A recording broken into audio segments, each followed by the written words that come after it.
নমস্কাৰ স্বাগতম জনাইছো আপোনাক ইউটিউব চেনেল ৰং বিৰঙলৈ। এইটো মোৰ প্ৰথম ভিডিঅ' হয়।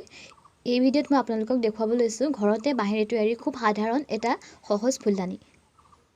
আপোনালোকে যদি এই ভিডিঅ'টো চাই ভাল পায় লাইক কৰিব, কমেন্ট কৰিব আৰু আমি দি থকা নতুন ভিডিঅ'বোৰ পাবৰ বাবে চেনেলটো সাবস্ক্ৰাইব কৰিব আৰু কাষতে থকা বেল আইকনটো প্ৰেছ কৰি দিব।